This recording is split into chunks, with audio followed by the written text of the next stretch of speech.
Hi,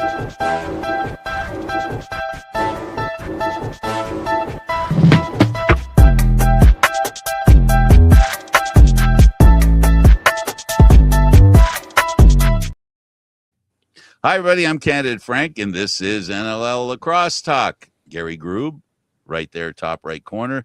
And we have a very special guest. How's it going, Cam? It's going great. Thanks for having me. Cam Holding, a former NLL player. So he knows what it's like to play in the high-stress National Lacrosse League.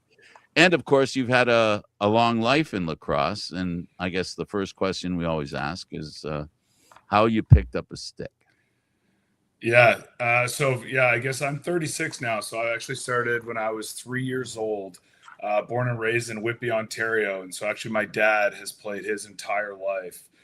He played back in the day, Whitby Warriors, Gerard Road, which I'm sure some folks will remember.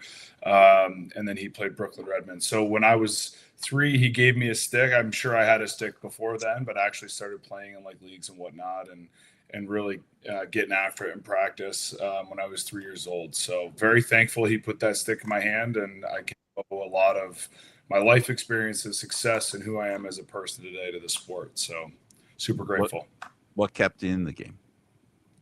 The love of the game, the love of the sport, the fact that I enjoy playing, and the people. I mean, everybody in this community of the lacrosse community is just good people. It's hardworking people, it's kind people, and it's folks that you enjoy spending your days with and being around. So it's a no-brainer, and I'm still involved heavily in the game today. So a few years ago, I suggested to the commissioner of the day that it might be a good idea to expand into Oshawa. And, you know, there was you could tell that he wanted to be very careful about what he said.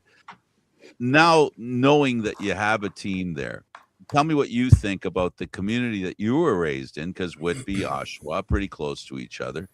Yeah, it was kind of an obvious move for those that love the game of lacrosse and those that have grown in the hotbeds of lacrosse, right? Yeah, I mean, it's an incredible spot for games. And I mean, you saw their first game. I think they've sold out a couple games so far, but I mean, you've got, you know, all of those fans that support lacrosse in the summer season, the MSL, and you pop an NLL team and they can see the best players on that stage week in and week out. So it was kind of a no-brainer. I think one of the biggest hurdles that I'm sure they had to overcome over the last few years was the proximity to the Toronto Rock. So I'm sure that played in some level of decisions on the delay of even exploring that as an option. But both are kind of thriving markets right now, which is great to see. And it's really cool to have Oshawa have a team. And selfishly, I was a little depressed I retired this year because I was like, of course, the 1 year. Well, that's why I'm raising the issue, because here you are, a guy that's grown up with lacrosse, and now this opportunity, you missed it by a year.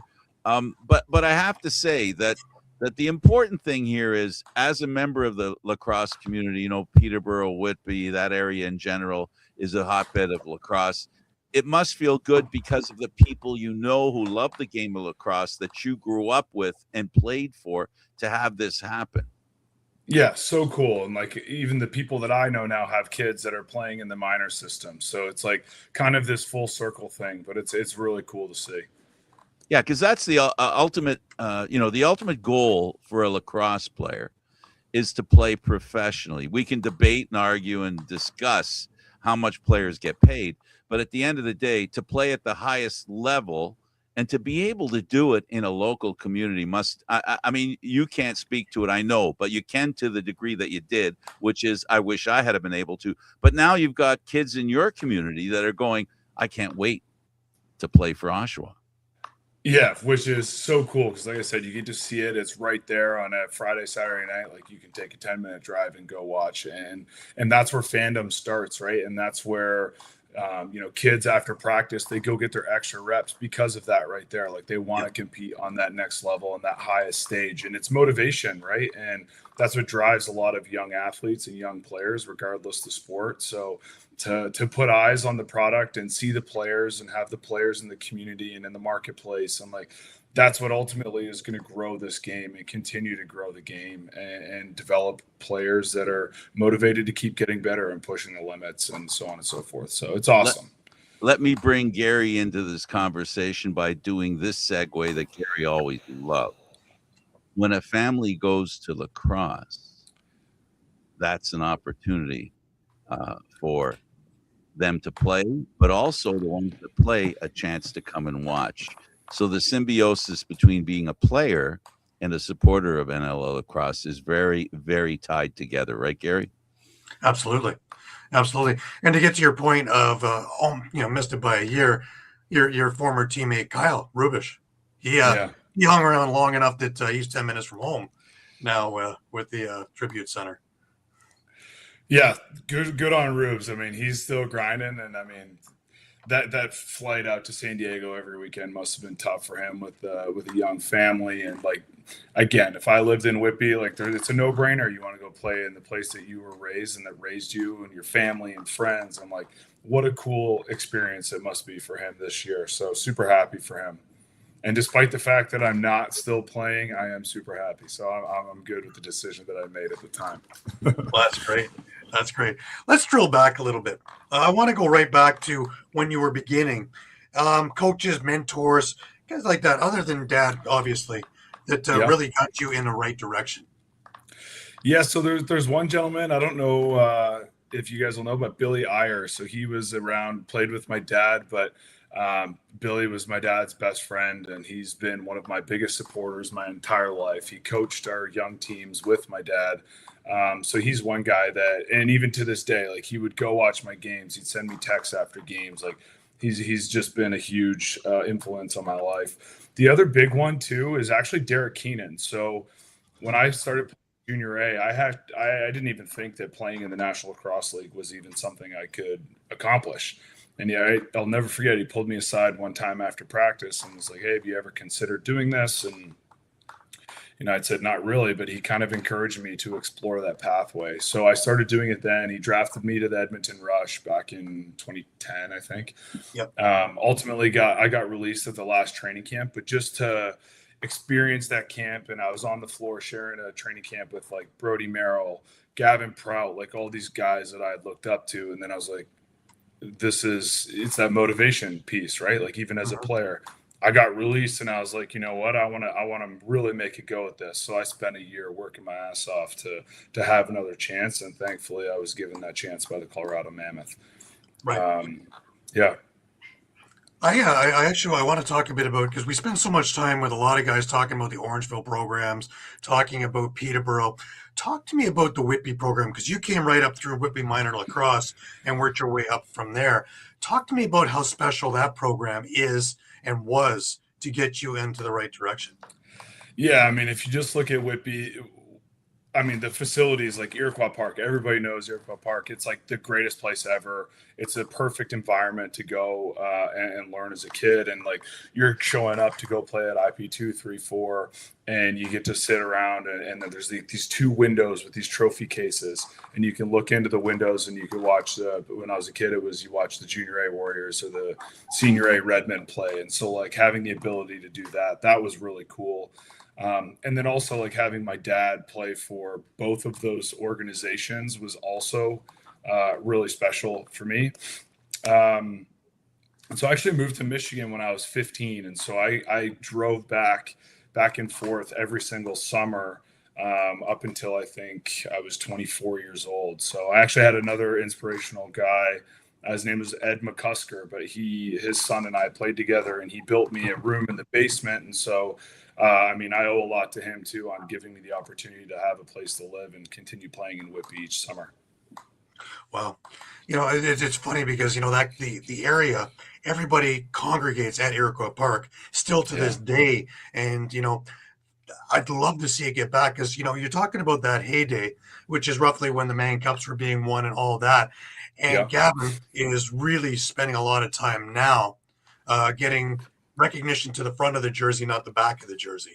We keep hearing about Six Nations and Peterboroughs and all this and that and all that. But the stuff that Prouder's done over the last couple of years to bring that program back, both with the Merchants and with the former Redmond lacrosse club, is tremendous in getting the pride back, and with that, the fans and the base again.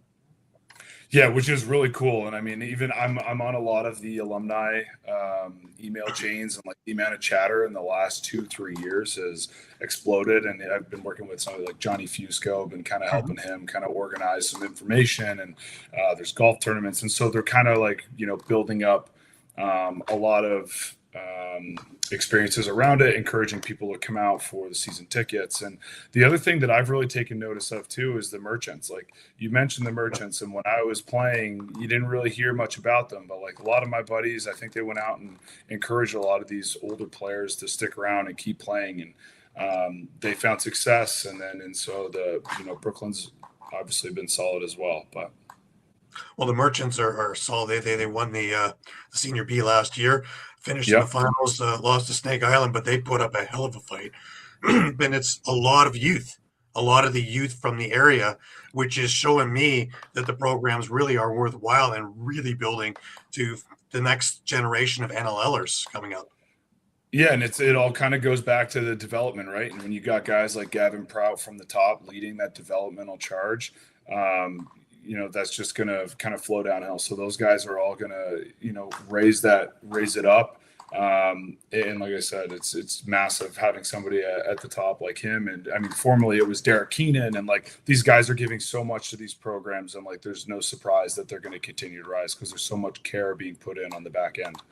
Right. Now, we talked a bit about your box background. I want to get a little bit of your field background as well. And we're going to secondary school with Donald Wilson Secondary School and long stick defender. Talk to me about getting into, after having a career and a background with that and everything at box, to get into field, was it an adjustment? Yeah, so I think when I was younger, I was trying to explain this to somebody the other day. So we played field lacrosse in the fall, and I think it was like maybe 4 or 5 weekends, and you would go play like 2 or 3 games, not tournaments. Peterborough had a team, but back then it was the Oshawa Blue Knights. So that's how I kind of got introduced to field lacrosse, but did not play a ton of it. I actually moved to Michigan when Edge started. So all my buddies, Mike Cudmore and a number of other guys, went and played for Edge.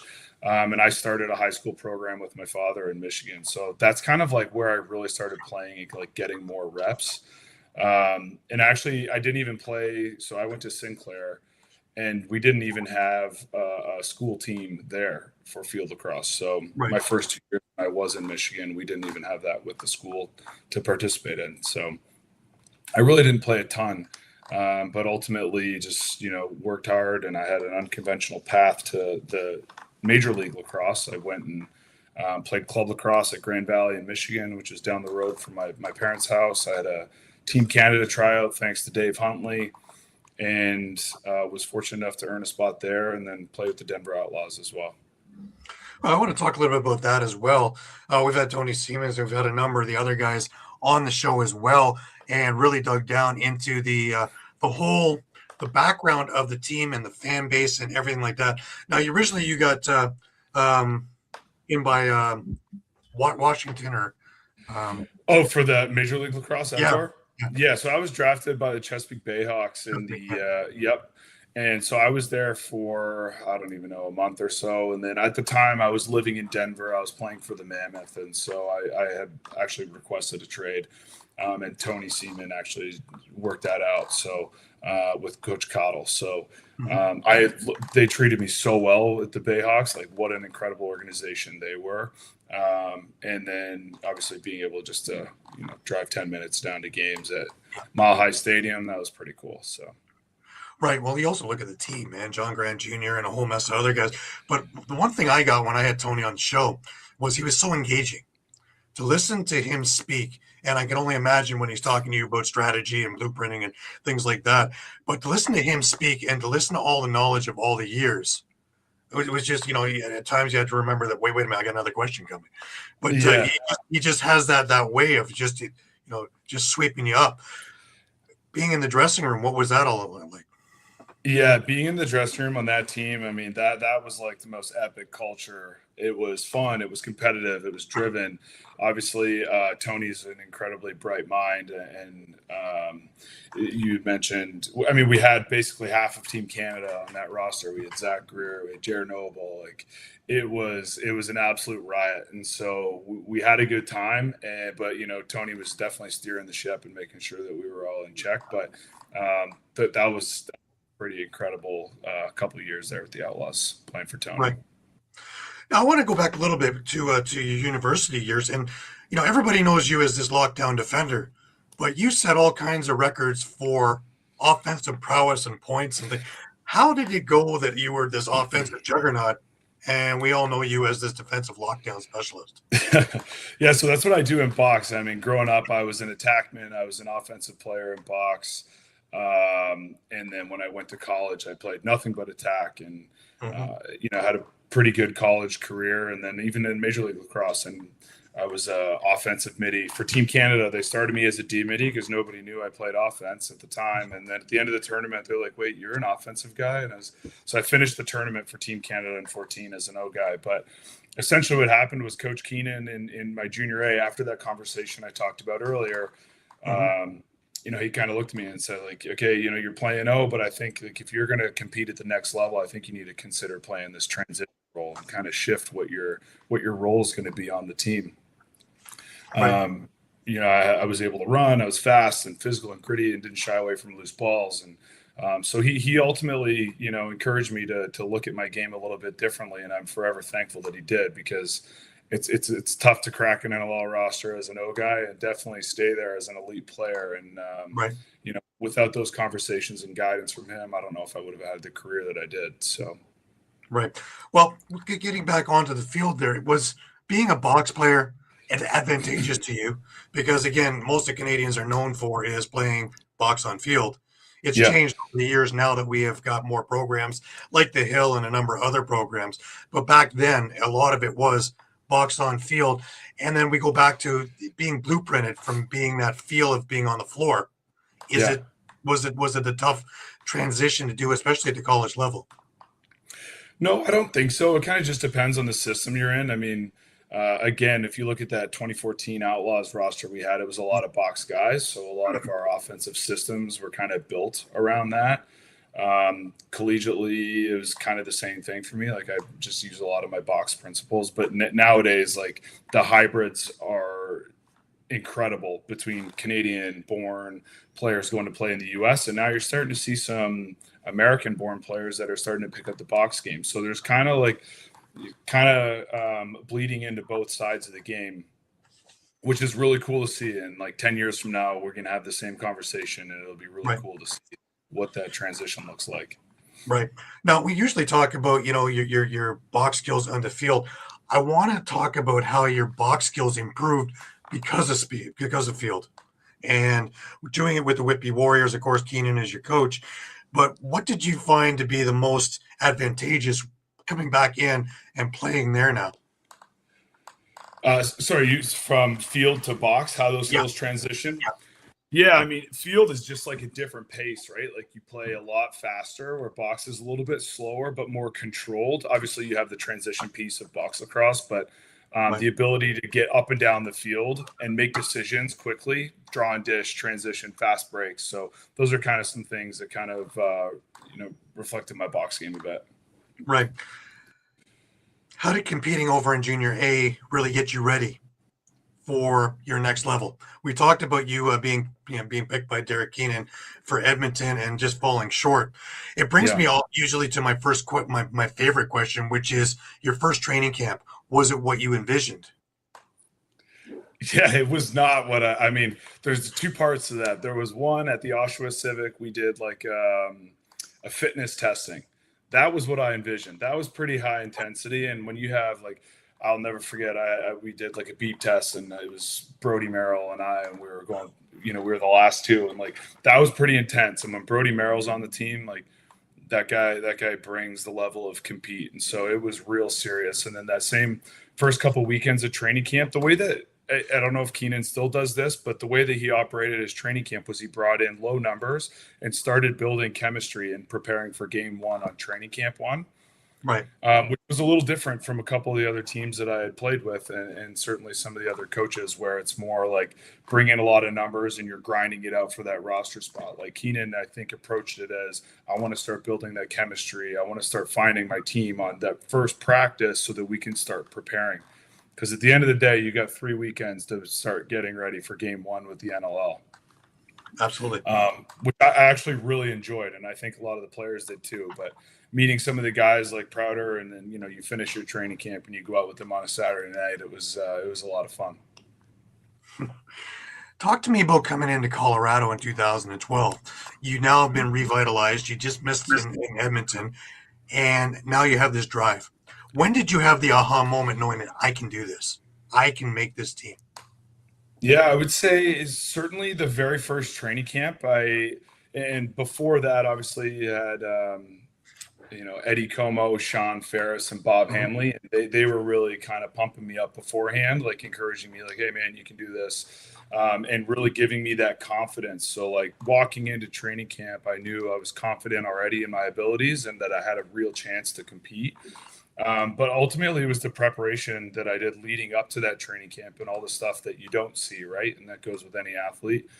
But then the second I set foot, like I knew that I put in the work and I was physical. I had the speed. I had all of those things that you need that I learned from in the first year of getting released.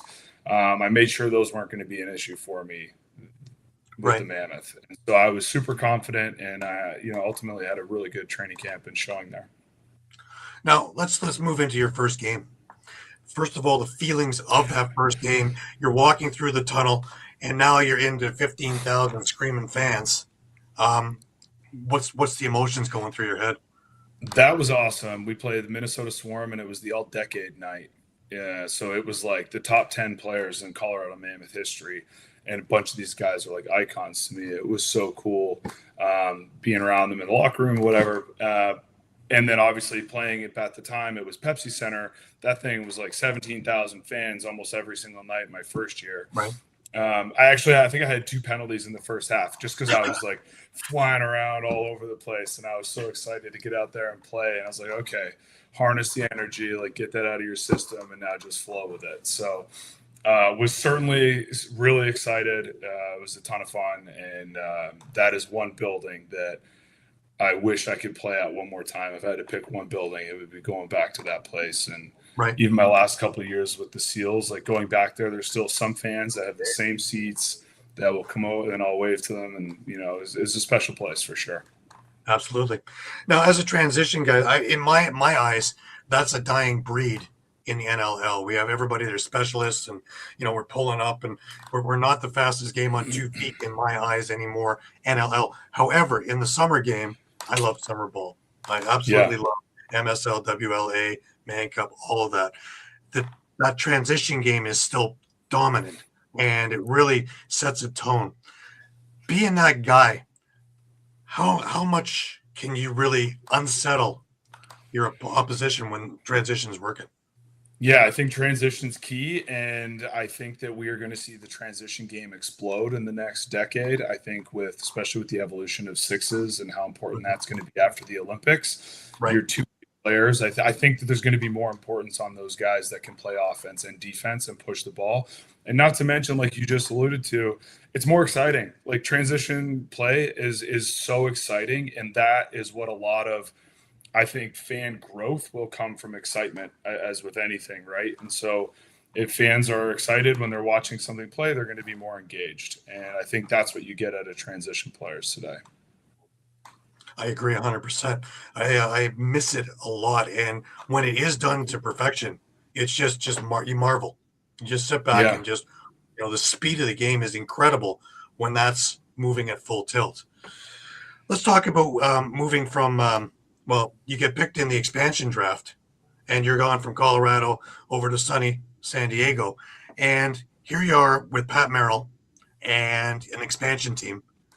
But talk about building everything up in San Diego? Because really, you set your tracks in there, and over your years in San Diego, not only did you help build a franchise, you helped build a youth program, you helped build the future, the elite, and I want to kind of drill into all of that piece by piece. But let's start with just getting into San Diego and the team first.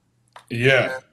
So I've told this story a couple times, but at that time in my life, 2017, I had just tore my ACL and I started coaching at Michigan State. I just built a house and I honestly, I was retired. I told Colorado in that expansion draft, they're like, if you're going to come back and play, we'll protect you. If not, we're going to leave you unprotected. And I was like, yeah, I'm going to retire. I'm done. So they left me unprotected. And Pat Merrill, I mean, he did a great job. He called me, and man, after I got off the phone with him, like I would have run through a brick wall for that man. So he kind of reignited my drive to get back out there and play and compete and want to continue to play in the National Lacrosse League. And so obviously made the decision to come back to San Diego. And by the way, it's San Diego, it's sunny California. Like it's not that bad, it's not, he did a great job on the on floor stuff, but it's a beautiful place. So I was all about exploring this as an opportunity. And man, what a franchise, and the opportunity to go play for, at the time, Steve Govett was kind of running the show, and I had played for him in Colorado, and he and I have a good relationship, and Joe Tsai is the owner. So, I mean, it was a really exciting time in my life for sure to come back. And again, it was another moment of like, I was down. I thought I was done. I was super depressed with the ACL thing. And then I was like reignited a love for the game that I needed at that moment in time. So. Right. Now, Pechanga Arena, I've made the trip a few times now, flying out of Toronto and doing that thing. Yeah. But I actually really enjoy the arena. It has that 70s feel to it. But the fan base, though not huge, is knowledgeable. And talking with them in the parking lot at tailgating, talking with them between halves, and just getting the feel of it. The ones who don't know want to know, and the ones who do know are very engaging. And it's a really great community. Yeah, it's incredible. And you kind of said it earlier, like I think I don't even know what they're averaging this year, maybe 6, 7. But regardless, I mean, we'd like more people in the building. I think that'd be great. But the people that show up are loud, they're passionate, they care. They love the team. They're incredible sports fans. And at the end of the day, they could go to the beach when it's 70 and sunny, but they go support lacrosse, and like they care. And it's really cool to see how much the organization has done to grow the brand here locally and commit to the community. And I mean, it's just going to continue to pay dividends, because every time, back when we did the autograph lines after games, you always talk to, this is my first game. What'd you think? Oh, we loved it. We'll be back. And so that's the stuff that as a player you love to hear. And certainly as an operator of the team, you definitely want that to be the MO every single night you put on a show. So. Yeah. Now, being an older player, when you got there, late 20s, older player. But, what was it like to start mentoring and having guys like you who you knew of coming up and having that struggle? Now you're mentoring. And what would you be saying by taking them under your wing? Yeah, that was pretty cool to come back. And like, even though, so I was on the older side of things, like, our team, we had Dan Dawson, we had Brody Merrill, we had Garrett Billings. So we had these other guys that were older than me. I'll call them the old guys. But so, well, I was, I was still learning from them, even, at my age, and I had already played for 7 years, but I was still learning from those guys. And they were still taking me under their wing, and they were teaching me some things. But we did have a lot of young guys, and over the last 7 years, we had a ton of young guys, and I think that's super important, because it's important to take guys under your wing, because at the end of the day, you show up to training camp and you're all competing for jobs, right? So the same guy that you're mentoring is also competing for your job. So it's an interesting culture, but at the end of the day, you're there to win, and you want the team to put the best foot forward and pick the best guys, and you want to teach guys how to be pros at a young age. And I think there's some guys in the room that still to this day that I think I had a pretty strong bond with and good relationship with, and I hope that culture that started with guys like Brody and Patrick on day one, and myself on day one, and I hope that only continues to get better from the examples that guys like Brody and myself have set before. Right. Now, being a guy who grew up in Whitby, you spent a bunch of time in Michigan. You now are off to sunny San Diego, and you basically have a slab of clay. And talk about how it changed your perspective on lacrosse in general, being able to have this new expansion team and you're working with it and watching it starting to flourish. Because San Diego, first of all, was impossible to beat at home, but as a Yeah. franchise itself, has been one of the most successful. Yeah, and certainly in recent years, like the newer expansion franchises have not been that successful. Right.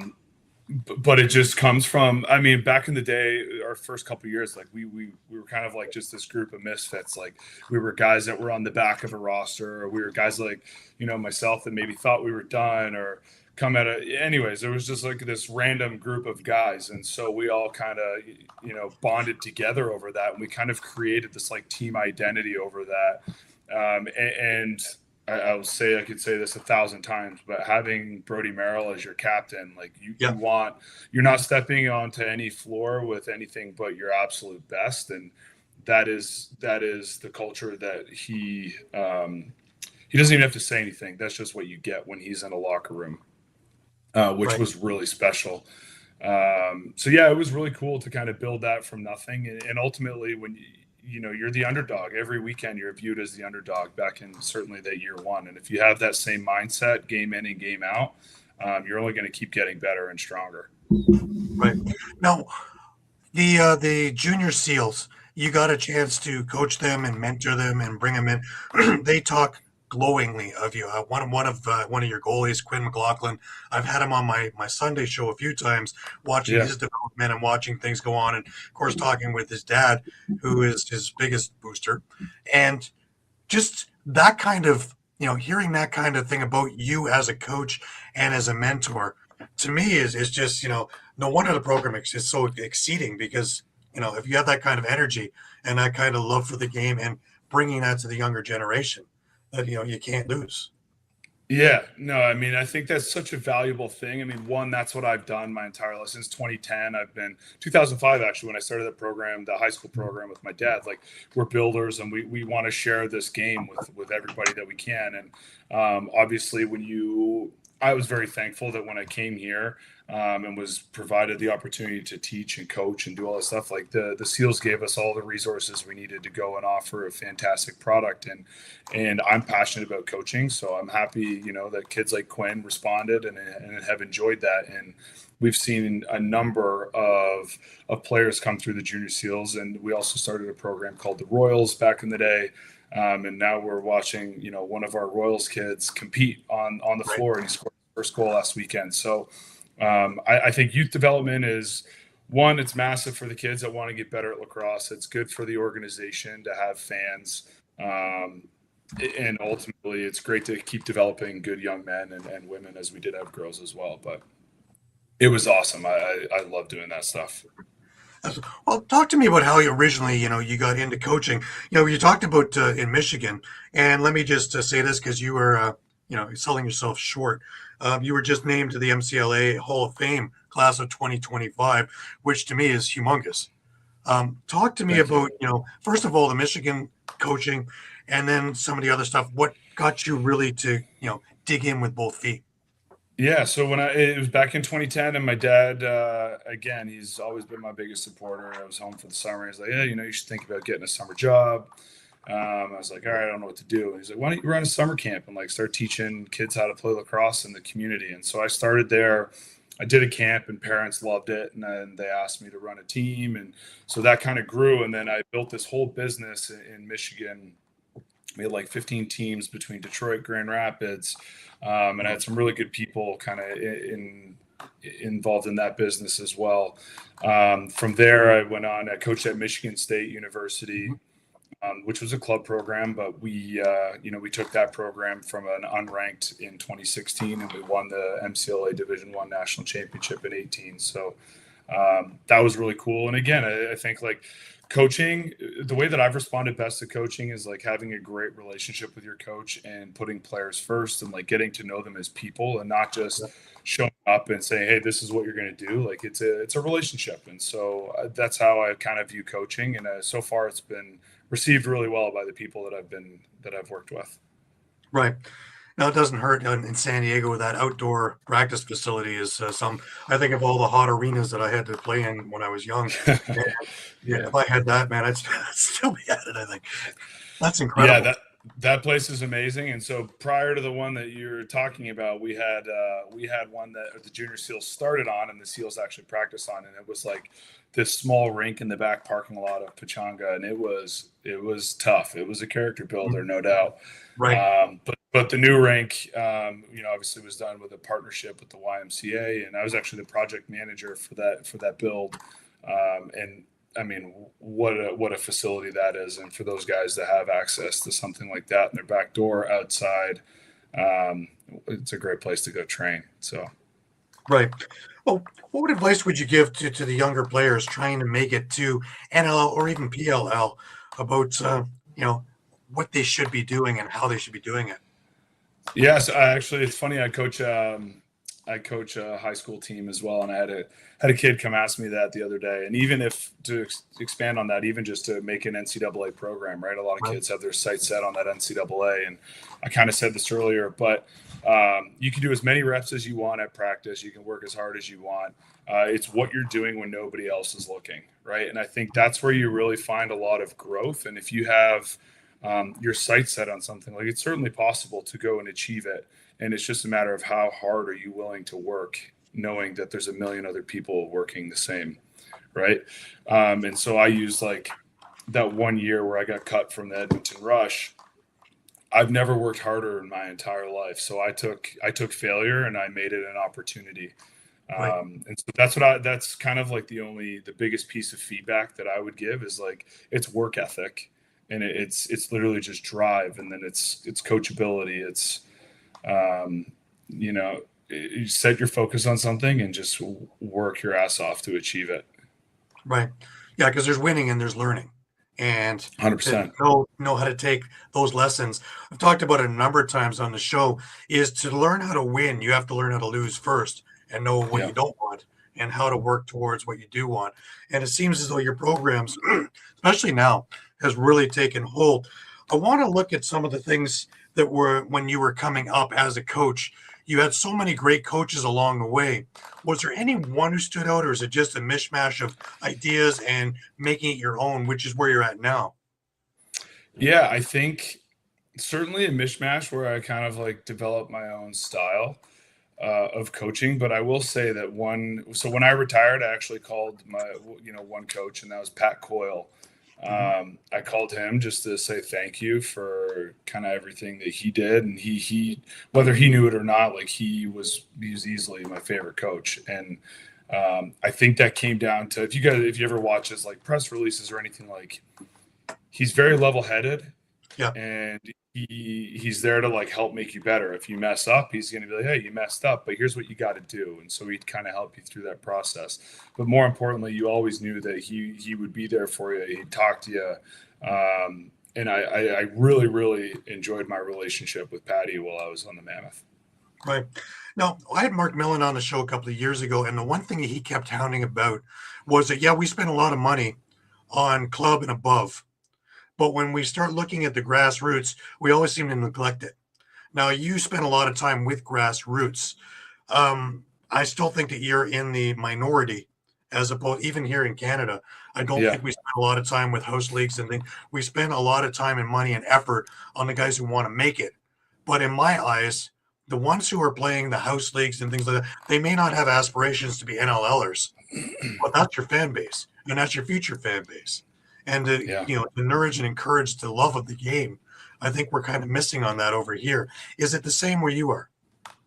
Yeah, so I get two different thoughts on this. One is, I literally was having a call with a couple of our coaches this morning. We have, I run West Elite for Mad Dog, which is a program here in California, and we have our top level teams are called Black teams, and we have a Chrome team.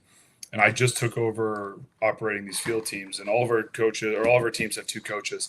And I made it a point to make sure that our Chrome team has three, because I believe that, that's our players, that they do need that individual attention. They need the development. They need Right. And like you said, like a lot of times, sometimes that stuff gets neglected, and it shouldn't, and it should actually be the opposite, where those kids should actually get more attention, because your top players with one coach, you could probably get as much done there. So I think that's huge. The other piece too is like, it's interesting because I think Mark's based in the Northeast, Millen. Yeah. So I think I've kind of talked to a number of people about this, but I think it's different in Canada versus the US. Like where we grew up in Canada and I played for Whitby, when you play your rec, you're not, the barrier to entry is low, the costs are low because it's community based, and a lot more lacrosse in the United States is based around revenue. It's businesses, right? And so there's a lot more revenue opportunity, which is what the focus ends up shifting to. So the costs are driven much higher. So then you naturally are neglecting those newer players to the game. The cool thing in Canada is that even when you're playing rec, and I go play for the Whitby Warriors, the guys that are volunteering time are some of the best minds in the game. Right, which it doesn't always happen in the U.S., but I think that's why you have such hotbeds in places like Whitby, Vancouver, they're like anywhere in Vancouver, Peterborough, because you have these guys that their kids are now playing. They're like, oh, I'm going to coach a team. Little do you know, you have some of the best coaches at your disposal right there, teaching your kids the basic fundamentals that get it. So I think that will happen over time in the United States as the game continues to grow.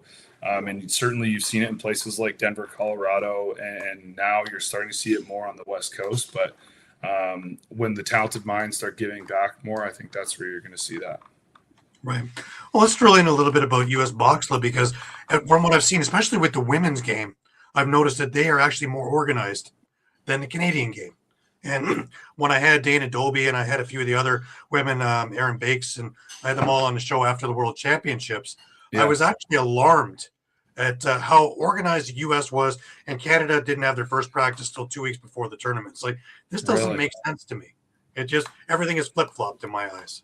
Yeah, I had no idea that that's kind of the process that Canadians took. But I do know one of my friends was actually on the American developmental roster as they were kind of going through that selection process. And, she was telling me nonstop about the amount of stuff they had to do to prepare their weightlifting. They had to submit stuff, like their diets, like all this stuff. Like they were dialed in, and it paid off. So, I would almost bet that the next time there's a World Championships, the approach is a little bit different from the Canadians. And unfortunately, maybe that's, I guess they learned a lesson maybe. And I bet that it's going to be different the next time, because I can't imagine that feeling is going to sit well with Canada Lacrosse, and certainly the girls that were on that roster. I know that they're all hungry to compete and win gold. So. Absolutely. And I say I've had a number of them on the show, and one of my favorite was Michelle Boyer. Got a few from the U.S., a few from Canada. We had one with the European, Asian, and talking about all the struggles and the triumphs and all the other things. The one thing that stood out to me was, especially with the women, was equipment.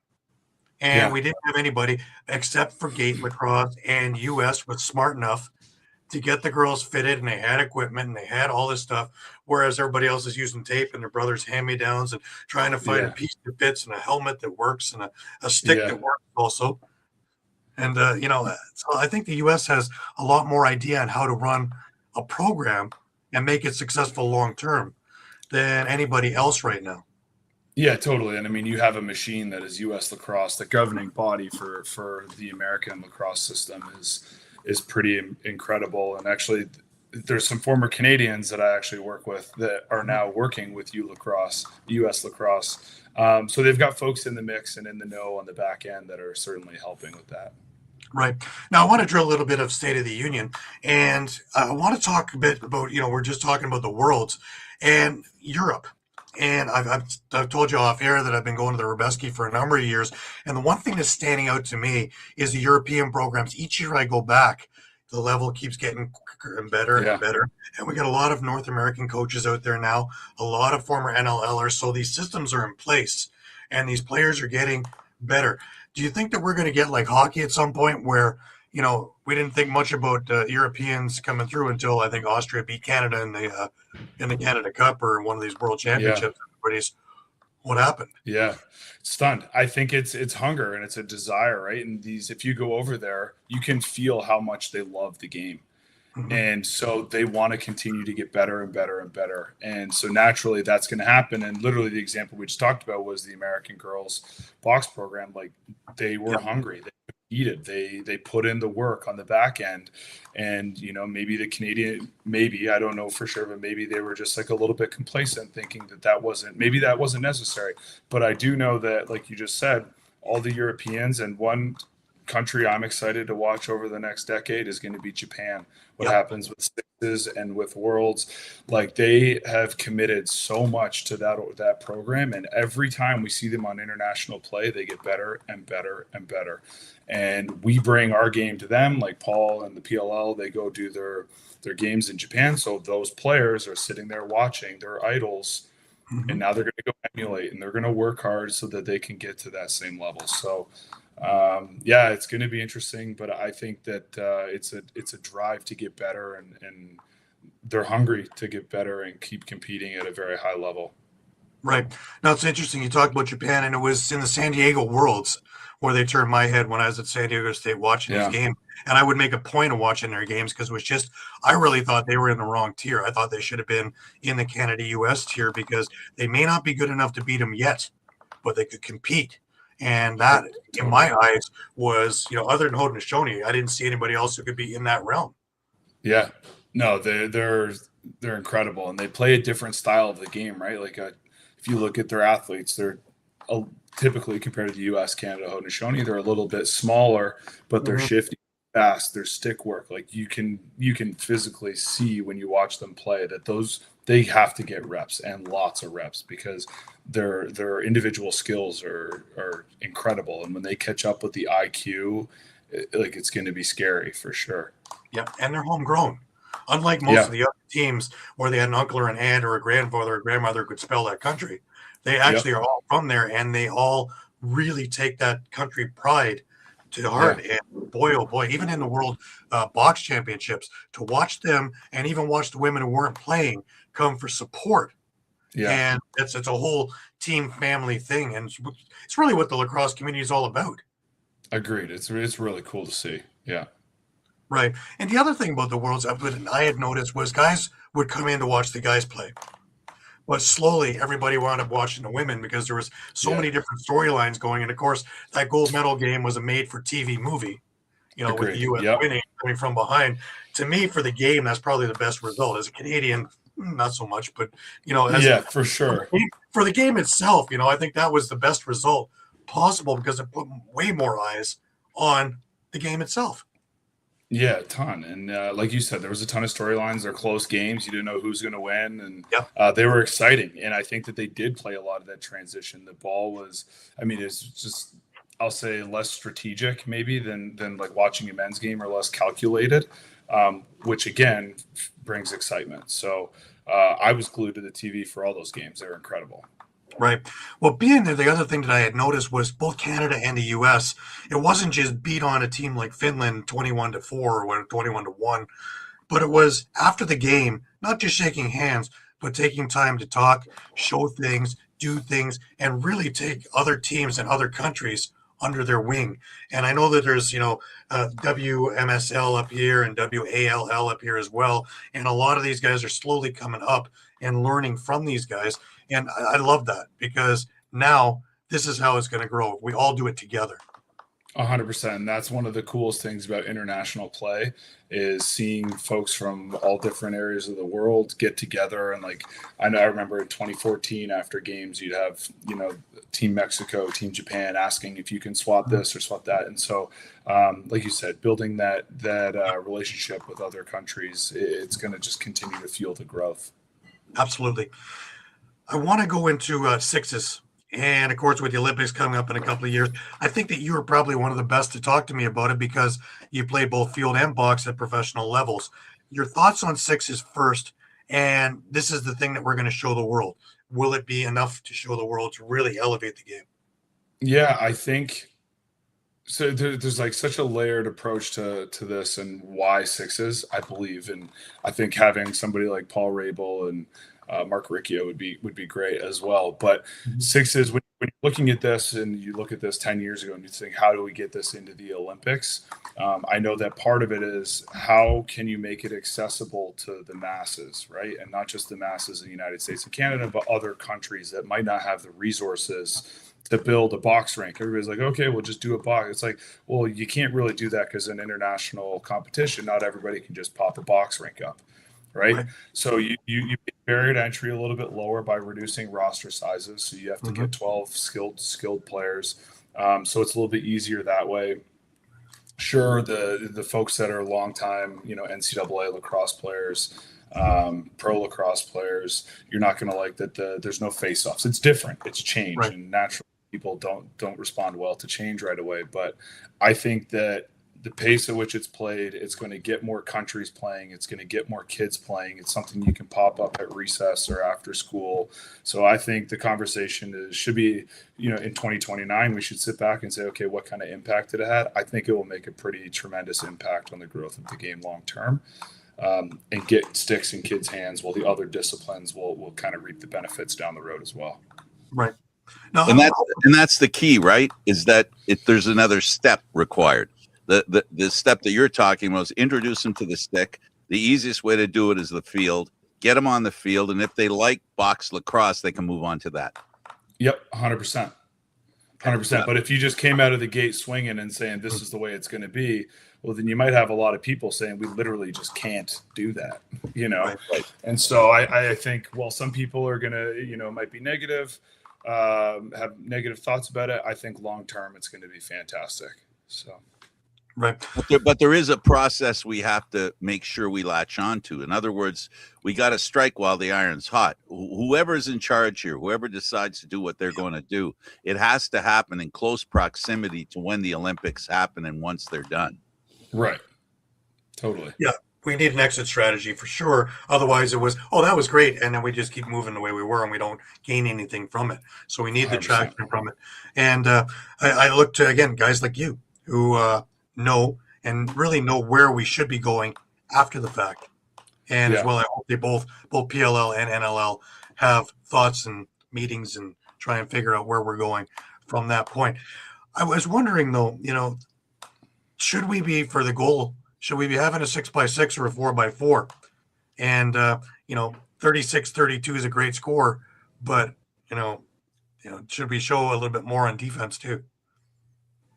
It's a really good question. I think goalies are so strong. I think goalies are so good. I don't know. That's an interesting question. Making a smaller net, maybe, but I don't know. I like the way it is. Again, it's entertaining, and you're causing excitement. You're seeing more goals isn't necessarily a bad thing, right? So. Well, Coach Bob Terring also brought up one other point that I hadn't thought about was, the guys are so good and so accurate with their shooting that if you only give them a 4x4, you might kill a goalie. Yeah, because true. So accurate, they're just going to be flaring at him as opposed to 6x6 and go for the corners and try not to kill him. Yeah, that's so true. And I don't know. I shoot around and coach with Trey LeClaire, and if he hits a goalie, that goalie's going to feel it, but.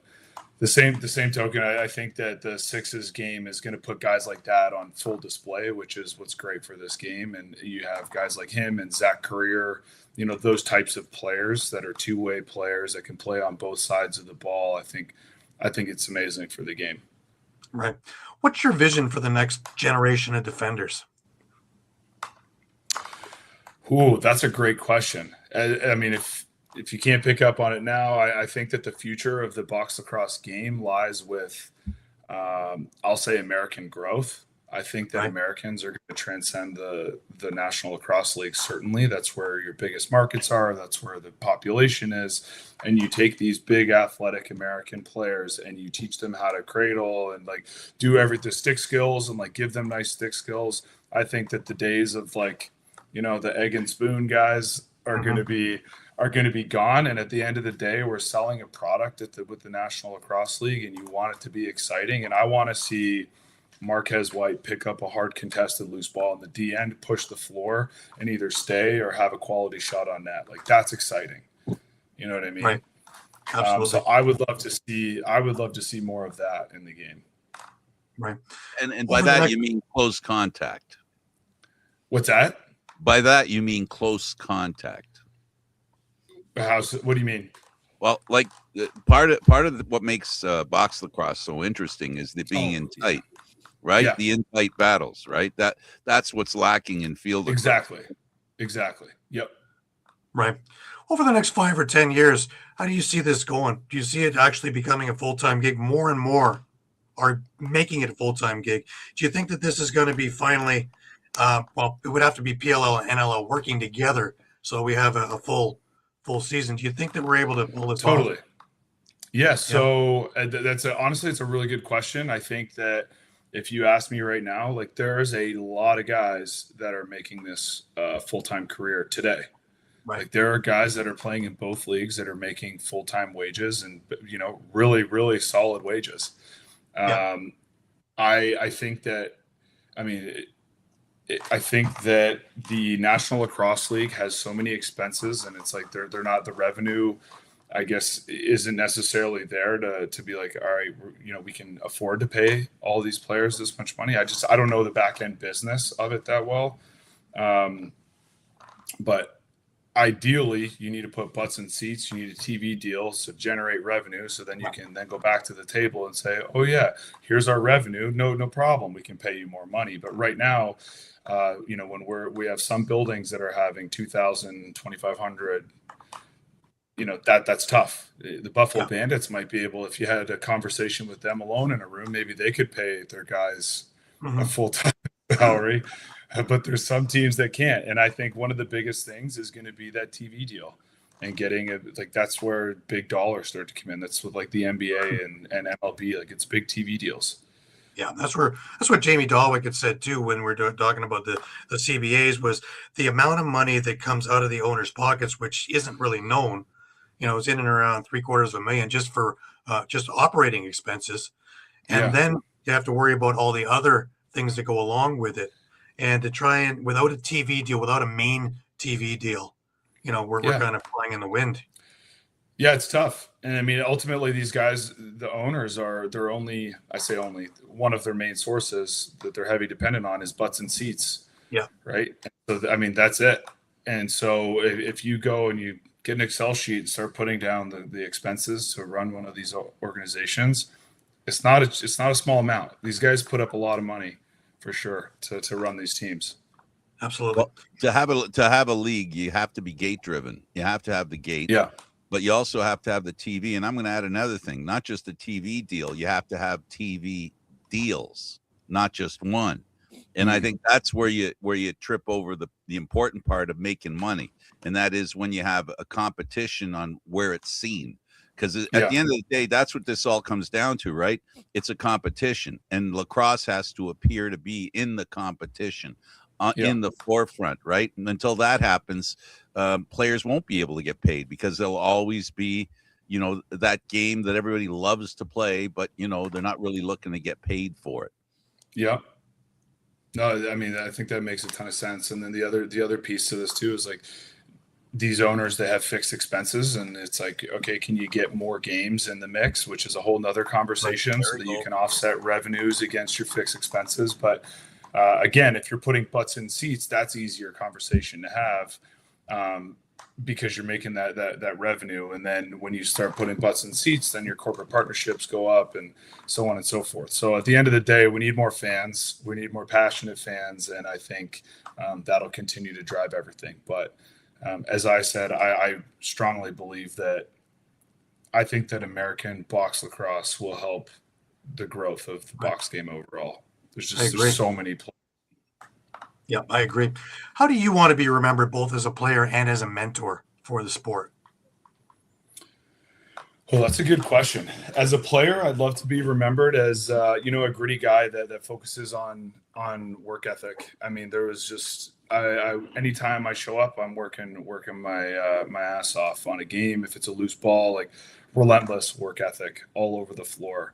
So tough, gritty, and certainly not afraid to run into a corner, and then pushing the ball with speed and pace. The other big one that I think for younger folks would be a communicator, and that's on the floor and off the floor, but certainly on the floor, nonstop communication. Mm-hmm. And what the other part was as a teammate or As a mentor to the sport. as a mentor.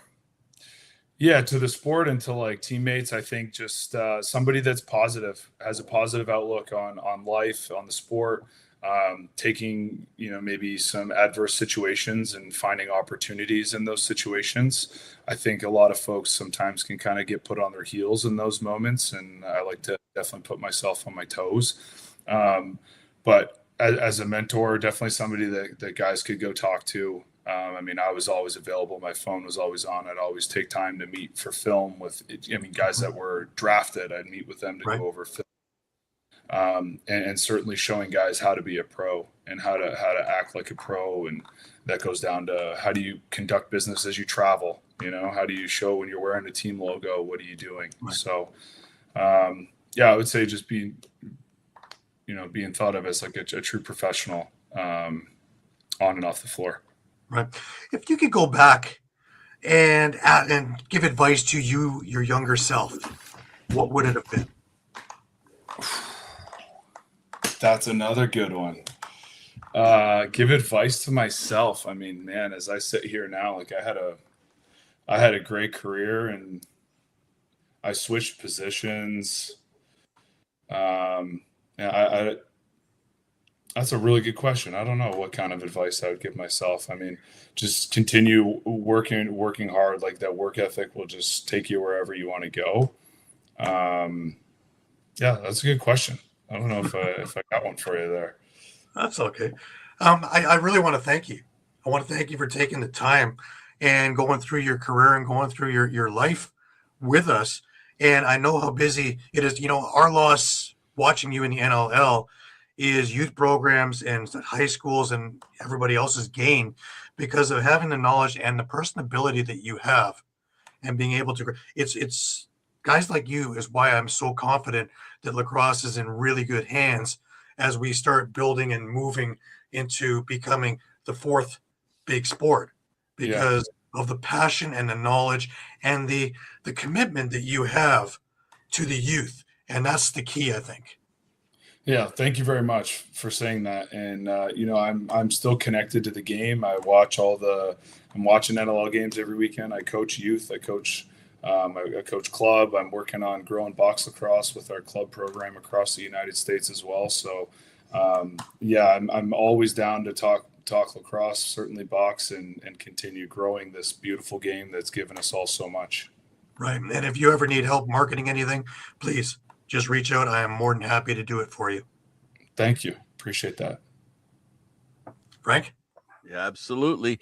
My pleasure as well, talking to you and talking about the game. And I think the most important thing about progress for the National Lacrosse League, and lacrosse in general is, I think the key point is here when they can justify playing more games, because the salary is based on annual salary. It's not based on how many games. So it's kind of hard to etch out an annual salary out of a very short amount of games. And I think that's the key. One of the key things they have to get over, right? And being able to play more games and be able to afford to do it. But to Gary's point, that's the investment the owners have to make, right? They have to invest on the expenses it takes to run a league for more games. So this is the challenge. All I know is every week we talk to all of you in lacrosse, and I'm always impressed by your love of the game and your forthrightness and your willingness to be straightforward and honest. And I really appreciate that. And I'll tag on to Gary and say thank you for being here. We really appreciate people like yourself that are involved in lacrosse, not only after picking up a stick, but even hanging around after they're done carrying it around. So thanks for doing your part in making lacrosse the great game that we know it is. Absolutely. Of course. Thank you. Yeah, my pleasure. Honestly, I really enjoyed the day today. So Cam Holding, a former player in the NLL, took the time to join us and ask or answer some serious questions. Gary Groob, of course, co-host. I'm Candid. Frank, thank you for watching, everybody. We'll see you again on Thursday for another NLL Lacrosse Talk.